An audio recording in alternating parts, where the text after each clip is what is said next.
What's going on? What's going on? Welcome to World Kidney News International Urban Health Outreach Media. Whatever show you want to call it, welcome. I am Steve, the kidney nurse, or Steve Belcher, your host, whatever you want to call me. But tonight, share this broadcast because you're not going to get no broadcast like this anywhere else. I don't care how many other people are doing shows out there. You're not going to get the leading patient advocate association like we have here tonight on World Kidney News. So share this broadcast. We're going to get a lot of packed information in what AAKP response is to the COVID-19. And also, we're going to be talking about this, what I was honored right here, the President Volunteer Service Award. I mean, I'm just so humbled. And with that award, I got a certificate and a president from the White House, from Trump, a letter from Trump. So, man, I'm so humbled and honored. I'm so hyped to have Diana Clynes, who is the executive director of AAKP. We got Richard Knight, who is the president and former AAKP vice president. I got Paul T. Conway, who been with 8 presidents, and he's chaired of policy and global affairs. And then we got Marine veteran. I'm talking about a guy been on Paris Island. Edward V. Hickey III, vice president, former secretary and chair, AAKP Veterans and Health Initiative. But before I bring them on again, I just like to thank AAKP, because if it wasn't for these guys, they gave me, my partner and I, Tamika Moore, they believed in us. You know, whether you saw our shows and you saw a lot of rhetoric about dialysis clinics, they saw through the smoke and screen that we was throwing out there, but they saw the truth and they recognized it. They recognized it so much is they awarded us this award in 2019, and then turned back around and awarded me almost a year later the President Volunteer Service Award. So, you know, they said they humbled to be on this show. I'm really very truly humbled to have them on this show. I love these guys to death, and I just thank God that they believe in us, and they come on that show without any hesitation. So I want to give all 4 of them our VIP intro. Here we go.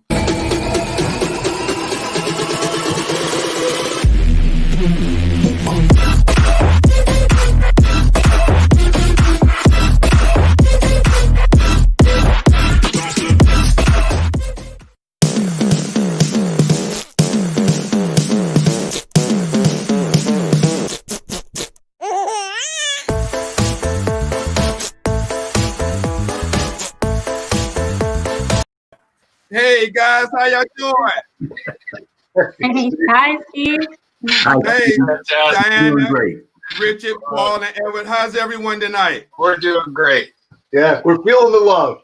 Oh, yeah. Thank you again. Thank you for, taking the time out of your schedule to come on and talk about the efforts of AAKP. And each of you are special in your own right, but Paul, I always go back and say this. You've been with 8 presidents. So, every time I say that and talk to you, I get goosebumps. And I'm not just saying that because, you was up there in a high-ranked government. And to have you on a show like mine, which is an internet show, and, we're trying to reach a lot of people, man, it's an honor. It's really a blessing and an honor to have you on my show. You've been on in the past, but I always want to acknowledge that. Well, I appreciate it, Steve. And I tell you what, we brought the whole band tonight because your listeners will get a chance to learn about Ed Hickey and his background also, because his father was actually the head of security for Governor Ronald Reagan and President Reagan.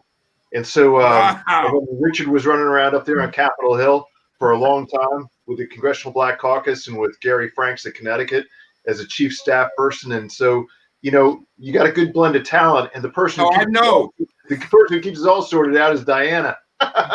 Yeah. Oh man. So that's awesome. So let's just start off with Richard. Richard is a part of the National Board of Directors. He's president and former AAKP vice president, and also a kidney warrior himself, transplant recipient. So welcome, Richard. Hey, Richard, what are some of the AAKP efforts to collaborate with federal agencies such as the FDA, the NIH, CDC, and CMS? And then also, what is AAKP's effort to work with private companies on clinical trials? Well, Steve, we only have an hour, so I'm going to have to give you the Cliff's version. Sure. But first of all, I want to thank you for having us on the program tonight. One of our most important endeavors is to educate patients. You have a pipeline into the patients. That's who we want to talk to. So we appreciate the opportunity to come here and share. I'll start out giving you kind of an overview. And as you talk with each one of, my team members here, they can go deeper and deeper. So with respect to the federal agencies, and all of this relates to our activities to support COVID and, of course, ultimately benefiting our patient population. We're doing work with the Food and Drug Administration. Paul has served as president of the Patient Engagement Advisement Council over there for a number of years. And we have a lot of input with that agency with respect to patient preferences. So that is the agency that approves of all of the medical devices, your pharmaceuticals that come out, and the fact that they are leading in accepting patients being involved in the process is important. And that's something that we have worked with them throughout the years. Let's take a look at NIH, the National Institute for Health. We've been working with them for quite a while. I happen to serve on the advisory council for the national NIDDK, and very important role over there. And that I'm having an opportunity to have input into many of the contracts and things of that nature that are put out here to have impact on patients, like the Kidney Precision Medicine Project, which is more or less the moonshot for kidney patients, which at the end of the day will help us better diagnose patients. Then we take a look at CDC, the Center for Disease Control. We started their initiative with making dialysis safer. AAKP started with one of their lead persons, Dr. Priti Patel, many years ago, 2014. She spoke at our annual meeting. We sat down with a separate meeting with her and came up with that concept. And we've been members ever since. And Paul participates in their HIPAC council. Wait a minute, I'm going to interrupt you. So you're saying the information, the dialysis information that CDC puts out regarding dialysis patient, the concept came from the AAKP? No. They have an initiative. And part of that initiative is to deal with making dialysis safer. And that includes taking a look at infectious diseases that impact patients. What can we do to make the process of dialysis safer for patients? And we have a group of collaboratives that are involved, from the large dialysis organizations to the nonprofits to other patient organizations, where we gather together with CDC and discuss some of the current issues that are impacting the quality and safety that goes on within the dialysis facility. Right. But let me ask you a question, Richard. So well. Yeah, well, that's what I was going to say. When it comes to the quality and safety of patients, doesn't it I know training and all that goes into place, but doesn't it actually really goes down to the person, to the lay person doing the job, and them having, I guess, respect for what they do and not just look at the patient as like another number, like let's get them in and get them out? Absolutely. And one of the things that they do is provided the audit tools the rules, the regulations that they should be following. And part of what we do is explain to the patients that these things are in place. So if somebody's working on you and they go to grab something or talk with somebody and they come back and they don't change their gloves, oh no, you have to change your gloves. Yeah, you know what? Speaking of that tool, I seen the CDC audit tool for like catheters and stuff, because I used to have to do it and watch staff when they do the procedure and hooking the patient up. I used to have to do that. Did they clean the hubs and did they change Absolutely. the gloves? Did they wash their hands? And those are the things that we educate patients about. And we're participating and letting them know that that's the right thing to do. And we want them to continue to do it. And they talk with us about other programs. We had one of our members make a video that we shared with the patient population. But I don't want to take up too much time here. Let me get to CMS. Because obviously Center for Medicare Services is large, and we're doing a lot of work with them. We meet with companies all the time, and this relates to the clinical trials. We meet with companies all the time and talk with them about different ways that they can enhance and improve reaching out to patients so that they can include some heretofore not included patients. They can include more minorities. They can include older patients. They can include a variety of patients, because when you start trying to address something like COVID-19 with the vaccine, you need to make certain that you've covered the full terrain of patients.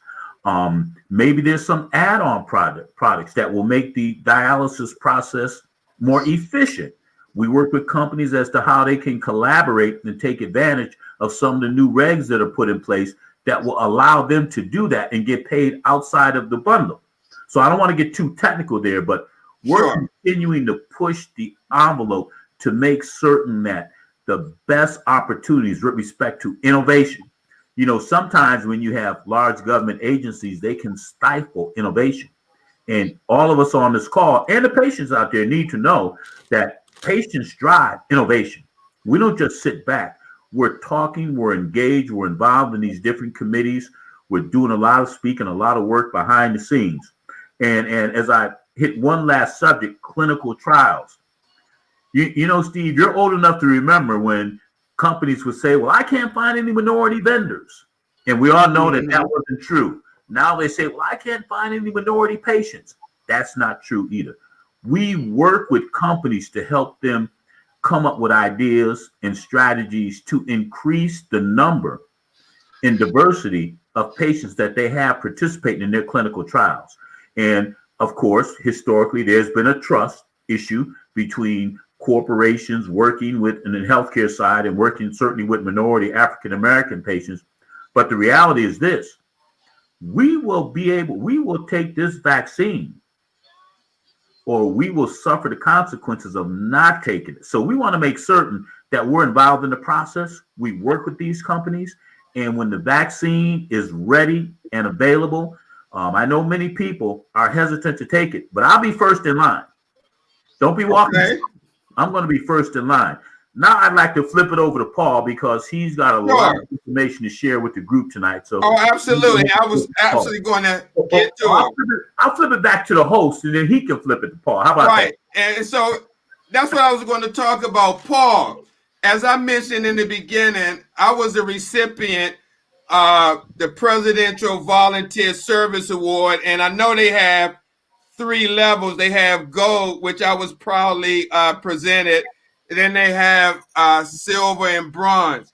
You know, Paul, when I received the information that I won this, I'm not going to lie. I just looked at it like another email, because I get so many emails. So I didn't really get involved into it until I was sitting in my car reflecting. And I said, let me look at this again. And I really read it. And I tapped on the link and read what this medal meant. And I cried in my car, because I was really humbled to be, part of something that's bigger than myself. Especially 9/11 was where this service award originated from. So tell us about this award and the meaning and purpose of it. Sure. Well, Steve, your reaction to receiving it is impactful to hear, because that award, if you think back, if your listeners think back 20 years ago, when America was attacked on 9/11, and in the aftermath of that, the country came together, and it came together both nationally and locally, and people thought, hey, we need to pitch in and look out for one another. And at that period of time, Ed Hickey and I were actually working for President Bush. And President Bush, as one of his central policy initiatives, wanted to make certain that communities were strong and came together. And so, much like his predecessor, President Clinton, who had the Corporation for Public Service or for National Service, he wanted to recognize community leaders and community organizations that were doing the right thing for their neighbors and take it out of the politics and the partisanship. And so he established the Presidential Volunteer Service Award after 9/11 to make certain that nonprofit organizations had the ability to recognize people that were contributing to the hardest problems in the country and trying to work across all different types of barriers to solve problems. And he established that medal that you have and that you won. And after he left office, as what usually happens with presidents, if they have a major initiative, it is established permanently. And what happened was President George W. Bush worked with President Bill Clinton and also with Barack Obama and President Obama. And that medal actually became institutionalized. It's not political, it's nonpartisan, it's the best of America. And AAKP this year was formally approved as an organization that can grant that medal on behalf of fellow Americans. And so, what the medal does is it recognizes those people across the country who are coming together to solve complex problems that preserve life and society and advance all the things that we believe in, that people should have the ability to pursue their aspirations. And so what AAKP did is we took a look at the body of work that has been done, and Diana will explain this here shortly, but Sure. we looked at all the hard work that has been done in the past year of patients helping, kidney patients helping communities and other patients learn the risk of COVID-19, what they can do to stay safe.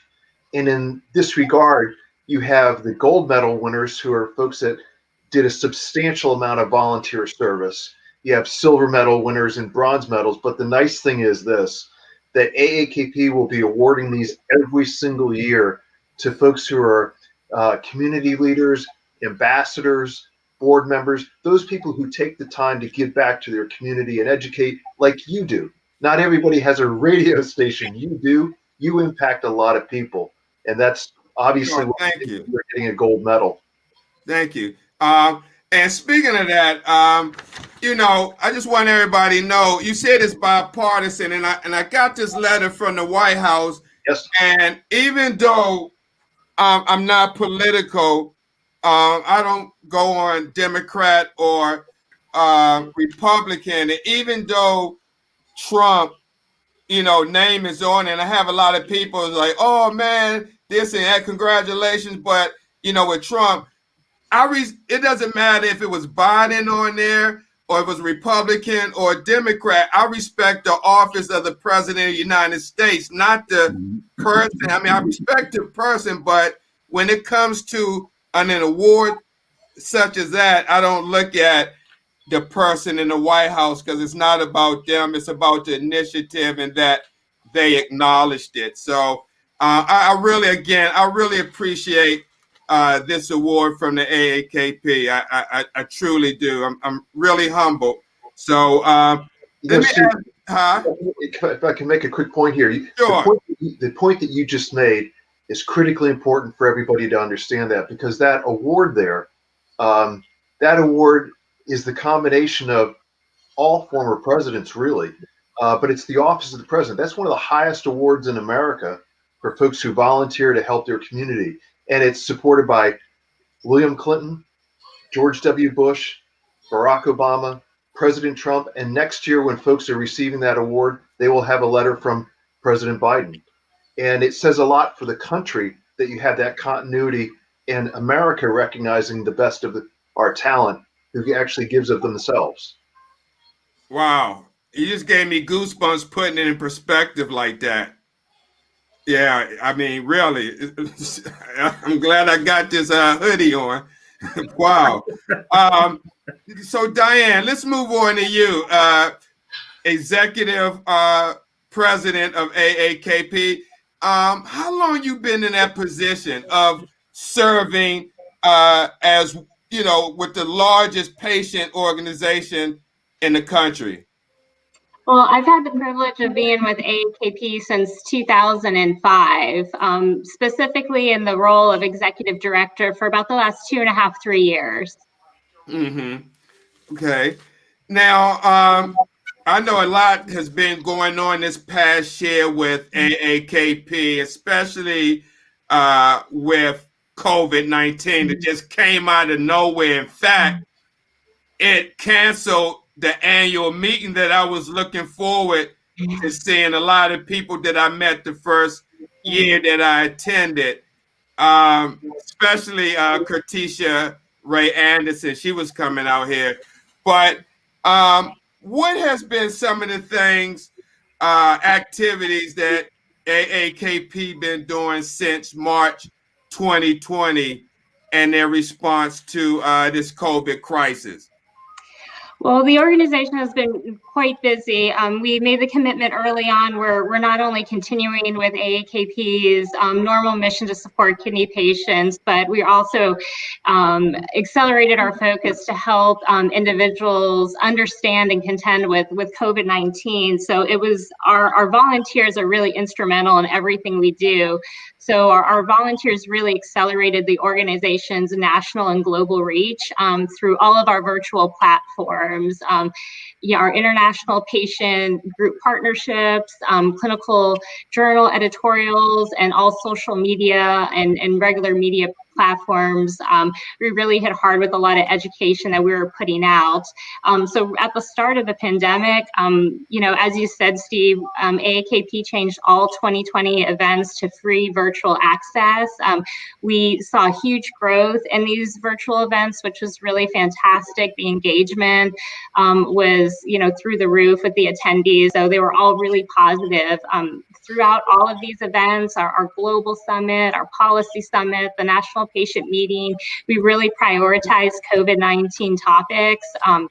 And in the past 8 months, 8+ months, we've also broadcast over a dozen COVID-19 specific webinars to help individuals as information is learned and shared about this virus. A lot of those webinars are informed by the AAKP flash surveys, which a lot of those, those of you listening have likely participated, and we really value your feedback, and those flash surveys really informed a lot of the topics that were important to you as patients to learn about. And so, as I mentioned, our viewership with all of these virtual events was really expanded exponentially. We've exceeded over 80,000 views. We've reached over 70 countries with all of these programs. Our global summit that we do in partnership with George Washington University in and of itself had 20,000 plus views. I need that many views. So we've really accelerated our programming to help support the community through this time, and we'll continue on. Mm-hmm. So let me ask you, Diane, has it been a challenge going from having the meeting in person and a lot of AAKP's activities, so used to being in person for all these years, and now all of a sudden everything went to virtual? Can you just briefly share with us how has that been a challenge? And once this vaccine come out, and I guess they give the all clear, will you continue to do virtual activities, or will it go back to what it was before pre-COVID? Yeah, well, fortunately for AAKP, recording and live streaming isn't a new thing for us. Prior to COVID, the last 4 or 5 years, every event that we've done, we've always recorded and live streamed. So that way we're reaching more than the individuals inside the room. We're creating enduring education so we can reach the masses, post events. So in that respect, AAKP really had already had that knowledge, capacity, and following for recorded and live stream content, which I think really lended well for us as we kind of entered this COVID-19 era. Of course, in-person events are wonderful, and we all dearly miss them. But I have to give a shout out to the AAKP professional staff. They've worked really hard to make sure all of our virtual events still have that feel of AAKP and the camaraderie that you're used to in an in-person event. For instance, the National Patient Meeting, we had a networking lounge, which I think a lot of people thought was really great. They were able to connect with each other one-on-one because they weren't able to see each other in person. But that was a fun activity that we saw a lot of traction with at this year's program. So, I think moving forward, we'll definitely have to continue to see how COVID-19 plays out and the vaccine, and how the allocation process goes with our kidney patient community. But we are definitely looking at 2021 hosting our events virtual, and then as we progress through the year, we'll determine if there's the ability to have a hybrid. Wow. That's awesome. That's awesome. Now, Mr. Hickey, we got to say the best for last.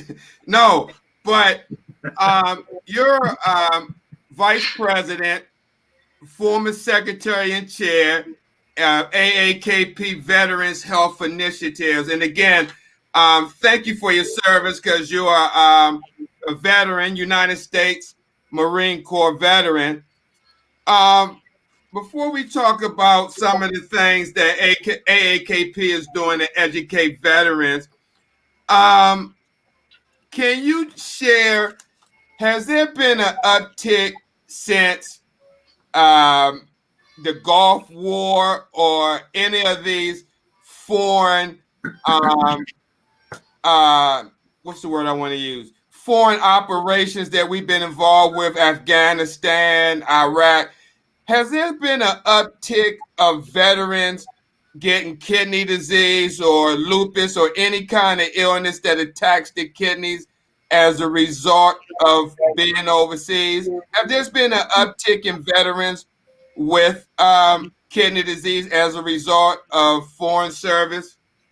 I don't know that it's directly tied to foreign service, but there are a number there's an increased number of claims that veterans have filed and have been awarded disability status pursuant to the service-connected disabilities.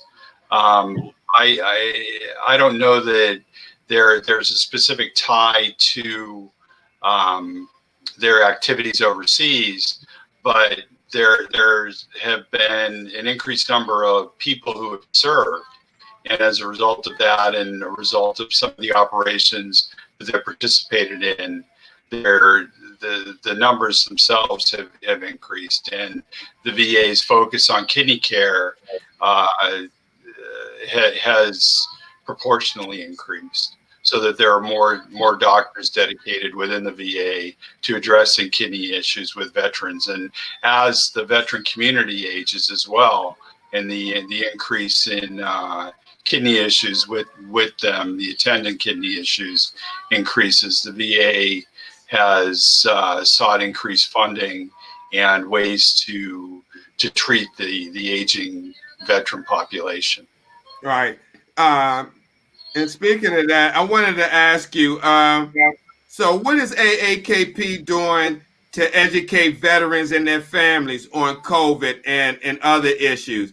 And do you see a lot of homeless veterans with kidney disease? Well, we do. In fact, the issues that you hear related to general health issues particularly affect the homeless veterans. And I live in Los Angeles, and there's a large community of veterans, homeless veterans. I work directly with the inner city law center here in Los Angeles, and we do what we can to help out with the legal issues that they face. In my other life, I'm a lawyer, so. Oh, okay. I know where to come for legal advice. Well, we do a lot of community outreach here, and the VA in Los Angeles particularly is aware of that, and they have special programs to get veterans off the streets and into treatment facilities. And there are a lot of attendant issues, but kidney disease is one of them for sure. Now, is AAKP doing anything as far as to educate veterans and their family pertaining to this COVID-19? We do. In fact, throughout the year, we were I believe ahead of the curve as far as education for all of our members, but veterans in particular. And early in this pandemic, we reached out to the VA and wanted to address with them what are the appropriate steps. And in May, we held a webinar with the top VA doctors where they explained to our members what exactly needed to be done to protect themselves, what proactive steps they should take, and also what the prognosis was for the foreseeable future.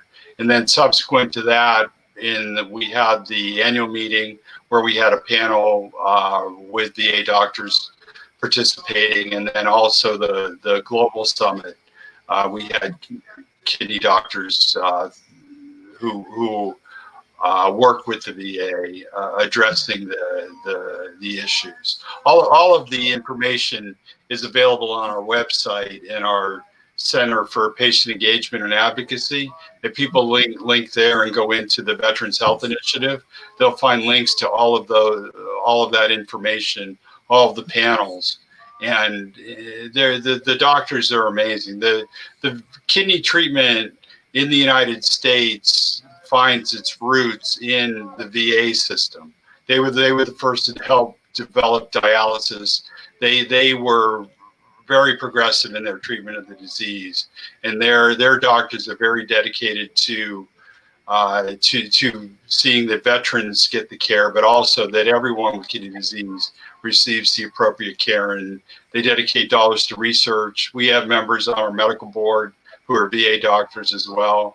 We're currently participating in VA studies and supporting additional research efforts of the VA. So we're actively involved with their efforts.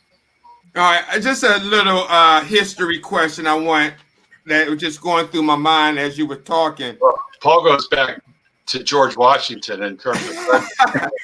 Okay. Well, let me ask if anybody want cherry preserves? Right.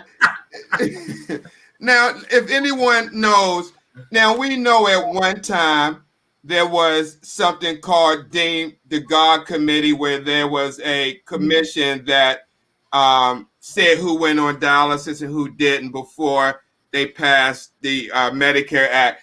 But before that, in the wars, when soldiers had kidney damage, did they just die, or how did they get treated?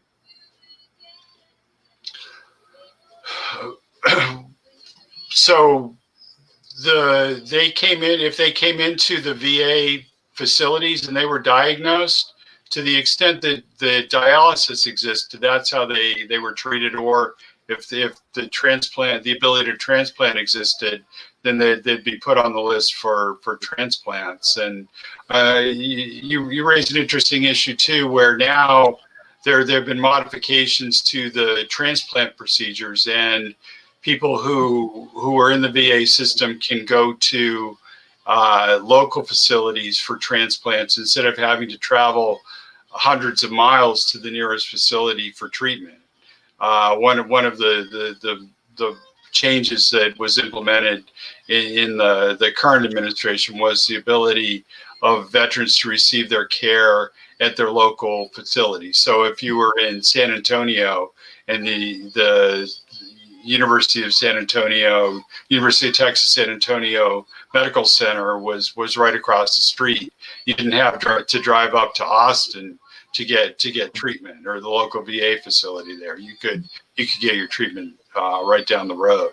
All right, that's good. Yeah, it is. It's progress. It's absolutely. Have somebody drive way, past where they could go 10 minutes, but they got to go a couple of hours. Right. Hundreds of miles. I mean, in some of the places in the United States, it'd be hundreds of miles. So you'd go and you get your treatment, and you'd have to figure out how you're going to get back home. And you can imagine what that's like after a day of dialysis or whatever it is. I mean, you just don't want to have to. If there's something right across the street, or you can see down the road, you don't want to have to deal with that. No, absolutely. So I want to ask a question to the entire team, because we just recently had an election and all the drama that's going on with that, and we see who's going to be president come January. But what has AAKP, well, let me rephrase this question. What has been the work of the AAKP and the current administration over the last 5 years? What kind of collaboration have you had with the White House administration and Congress over the past 5 years? I know a bill just been passed. I should have did my research to have that question. I was so excited, but didn't something with the transplant medication? Immunosuppressant medication. Immunosuppressant bill. The House passed. It's a great story. Yep. Yeah. So whoever want to lead off. Yeah, hey, Paul, let me start it out, and then I'll flip it to you just a minute, because Steve, you asked a good question. But before we get to this administration, we want to talk about the previous administration, because we began working with them. And is that Obama? That's right. We have to emphasize. Sure. We were instrumental, and he had a transplant summit. We were instrumental in planting the seed and helping them pull that together. We were able to participate in it, and much of the groundwork there, or much of the work that was done in that administration, was part of the groundwork that carried over to the Trump administration. And I'll have to say that as you know, kidney disease doesn't discriminate. Doesn't care whether you're black or white, short, tall, Republican, or Democrat. And our charge is to work with anyone who's in that position and can use our insights to help make life better for patients. Now, I'll flip it to Paul here, because he has been instrumental with his background himself, and now that Ed is with us, to help us have a better relationship with the people at the appropriate levels. Paul? Yes. So Steve, the question that you're asking and what Richard's talking about is, under President Obama, the White House Office of Science and Technology did a really superb White House summit on organ transplants. And President Obama's team did this in 2016. Richard and I had the honor to be invited to the White House with the senior White House staff person in charge of that, and help plan out how AAKP patients and members could be an active participant of that summit at the White House. And so Richard and I were there at the White House. We met a lot of great fellow patients from all over the country, and donors who had saved each other's lives. It was very moving. And the policy that got discussed was in large part handed off to the Trump team during the presidential transition. And so that transition, I had the honor to serve on the official transition team. It was the 5th presidential transition that I've been involved with. Ed has been involved in several as well. And apart from all the crazy stuff you see on the news or on TV, there is a cadre of people in both parties that work together to make certain that democracy continues. And so you hand off different issues. And right now we're in the middle of kind of wrapping up, the Trump team's wrapping up what they were able to accomplish in terms of policy. And AAKP is playing an interesting role for the kidney community and for patients, because we are doing a formal set of recommendations to the Biden-Harris transition team on issues that we think are critically important to patients. So there's continuity from Obama to Trump to Biden on the issues that matter to the person sitting in the dialysis chair and the person who's on the waiting list for an organ transplant and the family who's worried about it. And that's the type of stuff that we're working on, and we're quite certain that it will be favorably received by the Biden-Harris team. They're sincere. They want to do the right thing. And kidney disease is not a partisan issue, as you know well. And so we're well positioned for that. Mm-hmm. What you think about all this, Diana, with the change of administration? Yeah. Well, really echoing what Richard and Paul said, AAKP is there for the patient. We put patients first. We're led by patients, for patients. Our volunteers play an instrumental role in helping guide our national strategy and our direction. So we are, fully on board with keeping all of these policy issues in the forefront and working with whoever is in office. And, AAKP has great credibility, throughout the years, and the executive and legislative branches. So I'm, quite confident we will continue, developing and cultivating these relationships and keeping all of those goals within the executive order that was put forth by the Trump administration, keeping that in the forefront as we move forward. Mm-hmm. Mr. Hickey, what do veterans, what can they look forward to pertaining to kidney care with this new administration? I think a continuation of the progress. We don't have a VA secretary yet, but I'm sure that the one who is selected will be active in veterans issues. And the idea is, I think, a continuation of what we've seen over the last 10 years, and a recognition on the priority for veterans health and the need for treatment of veterans in the special circumstances that they bring. I mean, it's something to honor their service and remember their service and continue to treat them with the respect that they deserve. Mm-hmm. Mm-hmm. Now we got 15 more minutes left, but Diana, before I go around and kind of get a final analysis from each and one of you, Diana, what are the AAKP plans for 2021 and COVID? I mean, is there going to be an initiative for a push for people to get vaccinated? I mean, because Richard had mentioned in the beginning about, some patients being hesitant, I believe, on the vaccination.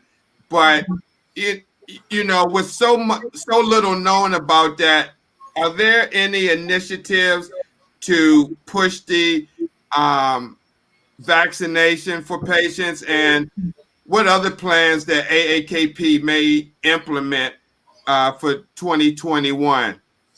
Are there going to be any face-to-face meetings? Yeah, well, I can go talk about 2021, but Paul actually did a great testimony about the vaccine allocation process. So, Paul, if you wanted to talk about that, and then I can kind of touch on 2021. Sure, super briefly, Steve. So what happened today in the United States was the FDA had an actual meeting where they met with professionals from CDC and NIH and others to take a look at the vaccine, because there's several different vaccines, and there's a prioritization of what groups of people should get the vaccine first. So part of that is based on profession. So frontline workers, folks like yourself, who are at high risk and who have a lot of courage and take substantial risks to be out there working with patients, they're going to be in one of the top tiers. And then there's going to be a period of time here where you have multiple vaccines come in, and some vaccines may work better for kidney patients that might be not on dialysis, but with varying degrees of kidney dysfunction. Some will work better for folks that are on dialysis. And then for those folks who have kidney transplants, like myself and Richard, we're immunosuppressed. So we have no immune system at all. and we may have to wait a little while for the safety concerns to get sorted out. But what we will do, and what Diane will speak to here, is we'll use all of our platforms to educate patients on the best safety with the best experts so they can make an informed decision about the right time to do things right, because we got to stay protected as a community. That's the biggest thing.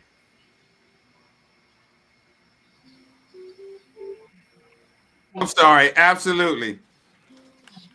Yeah, and as we move into 2021, AAKP will be starting off the year with a winter summit. This is the first year that we're planning on hosting a winter summit, which will be in late February, early March timeframe. The focus of that will really be on policy issues as we progress through an administrative transition. We'll then again host our global summit in partnership with the George Washington University School of Medicine and Health Sciences, May 13th through the 14th. Then we'll roll into our policy summit on June 17th, and then again our national patient meeting September 24th through the 25th. And all of this information is on the AAKP website at aakp.org. If you go into our programs and events tab, you can find information about all these events. Registration is going to be opening soon for these virtual events. Once again, all fees are waived, so there's no barrier to accessing and participating in these events. Oh, that's awesome. One question I wanted to ask Diana before I get a brief synopsis from each and every one of you is, when is the Excellence of Medal Award? When is that awarded? Yeah, the Medal of Excellence is one of AAKP's prestigious award programs where we honor healthcare professionals and all the disciplines, physician, nurse, transplant surgeon, transplant professional, dietitian, social worker. So we're at the committee, the award selection committee will actually be convening this month to review the submissions, and we will be making announcements at the beginning of the new year as the recipients for all these awards. And AAKP has great relationships with a lot of the professional associations, societies. So we'll be working with them to recognize these individuals at their virtual events throughout 2020. So we're honored to do that. So early in the new year, we'll be making the announcement. You mean 2021? Oh, excuse me. Yes, 2021. Thank you. Okay. All right. So let's start with you, Richard. What do you want people watching this broadcast right now to know about AAKP and what they do for the kidney community and beyond? Steve, thanks for the question. And what I want people to know is that we have a lot of events. We make those free. They're virtual. But I also want people to know that behind the scenes, for example, I was on a call today serving on the scientific advisory board where we're talking about how can we reduce the number of discard rates among transplant patients. We're talking about how can we educate the patients better. And I said, guys, that sounds real nice. And I was on there with the folks from the transplant surgeons, from the OPOs. I said, but quite frankly, I got to take exception to what you're saying because patients aren't getting that information. And we're having a very good give and take behind the scenes. Everyone on this call is working throughout the industry with the transplant surgeons, transplant organizations, with ASN, American Society of Nephrologists, with RPA, with a number of the other patient groups. We're spending a lot of time and effort trying to improve our handle and understanding of rare kidney disease. And one of the things that we're finding out is many people who have been diagnosed have been misdiagnosed. And we're working with private sector companies. We're working with some of the government agencies that are focusing on these issues. You know, there's so many things that are going on behind the scenes. With respect to racial disparities, we're dealing with those issues. We're talking with a number of people. We're expanding our scope. We're here tonight hoping to reach people in the community, but we're also dealing with people out in the rural areas. We're dealing with people out in Texas that may not speak English as well. We have a number of board members that speak different languages and are helping us engage them. So I want folks to understand that when we say the largest independent patient-led organization, I want to emphasize that no one speaks for patients. We speak for ourselves. And it's important to understand we have no conflict with anyone else, but we will assert that patients have a perspective, and we want to make certain that those of you who are out there listening, don't listen, join us and get more engaged. Work with Steve, work with our organizations, and help have an impact on somebody other than yourself, quite frankly. That's the reason why I do this, because I wouldn't want anyone to go through some of the things that I've been through if I can help them prevent it. And I have to say, we recently lost one of our board members, a young man, Brian Hess, who is near and dear. Oh, my condolences. We are devastated. And I understand people lose and transition all the time, but there's some that are special. In spite of his challenges, he was the first one to get on a plane with a machine that weighed more than him and come here to Washington, D.C. and walk the halls of Congress and walk the halls of the Senate and then say to us, what else can I do? That's why we do what we do. And there's no greater honor than to work with individuals like that. So I'll stop there because I could just go on. There's so many people doing so many things that you don't see among the large scale programs that we do. There's a lot of work behind the scenes. Sure. And a lot of people behind the scenes. Back to you, Steve. Paul, can you share what you want people to know about AAKP and the work that they're doing in the community? Yeah. So Richard just talked about a friend of ours who died last week, Brian Hess, the courageous guy.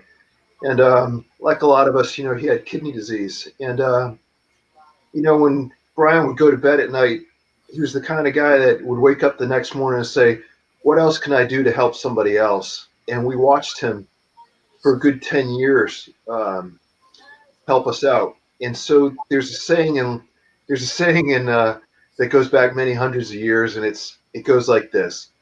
It says, if not us, who? And if not now, when? And it's very easy to watch the news and to hear people talking heads on television and get all cynical and frustrated. But when you go to bed tonight, ask yourself about your faith, ask yourself about your community, and ask yourself about your family. And say to yourself, I need to honor all those things and I can make a difference. We're each trying to do it. You've made a huge one. You have a medal to show for it. But for folks like Brian Hess who are no longer here, if you want to honor a life and make a difference, you can do it. You can do it a lot of different places. We say, do it with us. You'll have access to the best resources, get to meet the best people, have the best time, and you will never go to bed at night wondering if you've made a difference. Because there's so many people that came before us. And for folks like Brian Hess and others, honor somebody's life, honor the experience of a patient. Get off the chair, get involved, because we love you as a human being, and we want to make a difference for you and others that you know. That's the bottom line. All right. Well, thank you, Paul. I appreciate that. How about you, Diane? What do you want people to know watching the show about AAKP and its work in the community? Well, AAKP is truly a unique organization, being, founded by patients, for patients, and to this day, led by patients. We look at everything through that lens, and I've learned a lot throughout my years at AAKP, and it's a family. I mean, the community is really a family, and we encourage people to get involved and to be part of the process to help their fellow patient. And I don't think I can have said it better than what Richard and Paul have just said. Mm-hmm. Okay, Mr. Hickey, last but not least. So what people watching that may be veterans and their family, what do you want them to know about AAKP and their services to veterans and veterans who may have kidney disease? Well, we honor their service, Steve, and we're happy to assist them in any way that we can. We've designated the future decade as the decade of the kidney, where we want to focus efforts in the government on kidney disease, and particularly serve the veteran community, and the VA career people don't change. The administrations may change, but the dedicated people within the VA and the veteran service organizations that we work with are dedicated to serving the veterans who have served their country. Mm-hmm. And we will do whatever we can to make sure that all of the resources available are brought to bear to treat their disease. So reach out to us. And that's awesome. Diana, before I wrap it up, we had a question from a young lady that says, "This for all ages." Just briefly touch on that, because you do something called Kidney Pals. Yes, we do. Yeah. AAKP is for everybody. So, all ages, across the disease spectrum. We have, in 2017, we launched our Pediatric Kidney Pals initiative, and we're constantly adding additional, resources to that. We have a bi-monthly newsletter that's geared towards caregivers and guardians of pediatric and adolescent patients. We have a number of resources. If you go to our website, you can look at our pediatric pals. And when we do Hill Days as well, we've had parent and child teams, walk the halls and have Hill meetings. And it's just a wonderful thing. So yes, it's for all ages.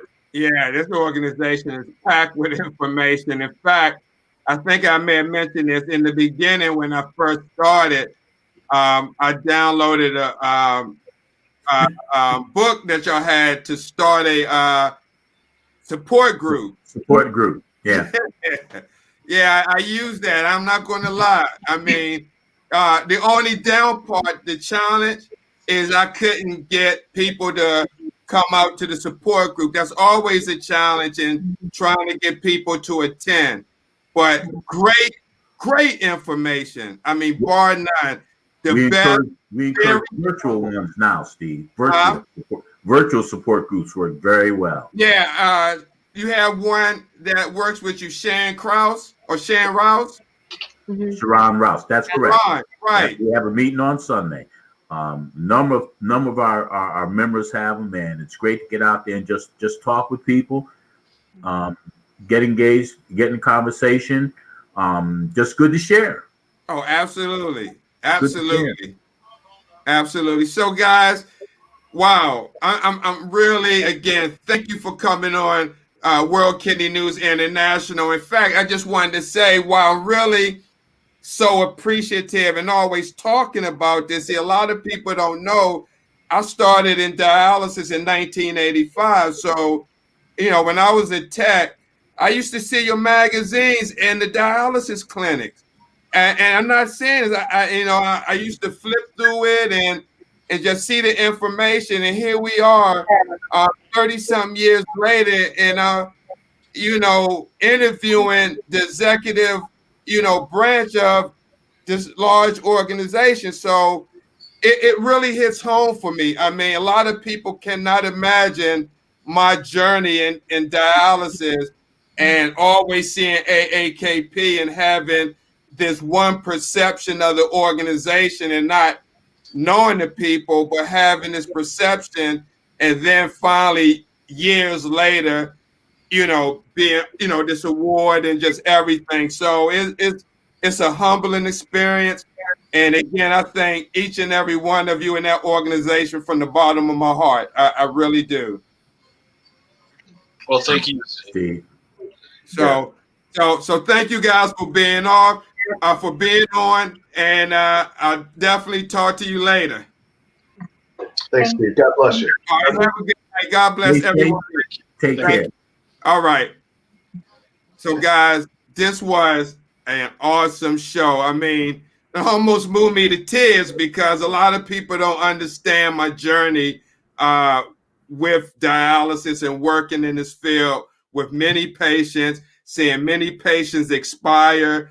That's a hard thing when you work with someone for 4 or 5 years, 3 times a week. You go in and you do this service, and you almost like your family. You spend more time in the clinic with your own family. You get close to patients, and then you're not thinking about anything. And then on a Friday, you say, okay, I see you on Monday.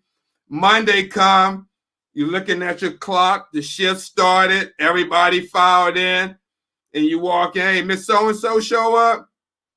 You call in that house, and that family said she passed away over the weekend. I can't tell you how many of those calls I made and to hear that.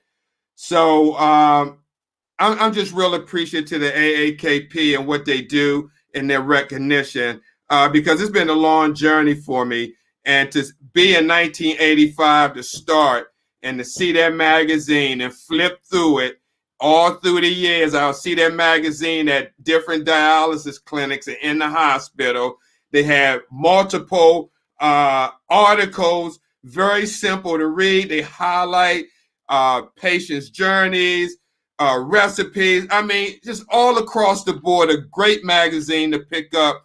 I believe it's Renal Life, and the organization itself is just awesome. And I'm not just saying this because I got the medal and awards, but if I was a kidney patient and I was on dialysis, this would be the organization I would want to stand behind me 100%, the AAKP. And especially if you're watching the show right now and you got kidney disease, you're on dialysis, and you want to be a AAKP ambassador, they got a program where you can educate other patients. Please join up. I mean, they don't have enough of them. The more the better, the more we can put more focus on this disease, not from the bigger level, because we got people up there like Paul Conway and Edward V. Hickey and Richard Knight and Diana Clynes. They handle the big stuff. We got to do this, the leg work down here where the multitude is impacted. They working on the policies and initiatives. Now we got to work on the education to stop this disease because it's just done got out of control. As I said in this program, it went from people having to go in front of committee to they looked at their lifestyle, they was married, how much money they made. Now, kidney dialysis is available to anybody. What does that tell you? It tells you the destruction of this disease, and it's not going to stop until we put effort with education, prevention, and awareness. So, look, guys, tune in 8:30 for Warriors Quest. We got to do a show to help warriors find a living donor. That's how serious this is. There's not enough donors, okay, to donate. And that's what we're trying to do with Warriors Quest with Jared A. Brown. We try to give kidney warriors another platform to look for a living donor. That donor pool is very small, but their waiting list is very large. So let's try to reduce that. Decide to become an organ donor. Someone's life depends on it. That's my motto. Let me read the comments right quick before I end the show. Thank you, Jared. Thank you. I appreciate that. Thank you, Kevin. My man, Kevin, he does PD. Also look into home dialysis. If you're not satisfied with in-center, home dialysis is a great option for people who's on the go. And as Richard Knight said with passing of Richard Hess, God bless his soul, he went from where he lived on the machine to D.C. and walked the halls of Congress with a dialysis machine. Now, someone can do that. Clearly, going home and having a loved one or even yourself do a different treatment option may be a good fit for you. So thank you for watching, Bridget. Thank you, Jonathan, for watching. And watch Hope with Jonathan. He comes on different times. I don't have an exact date, but definitely Hope with Jonathan, because we need more shows like this to put a spotlight on kidney disease. So thank you guys for watching. I appreciate you. Again, tune in at 8:30 Eastern Standard Time for Warriors Quest with Jared A. Brown. Thank you guys for watching. See you soon. Take care.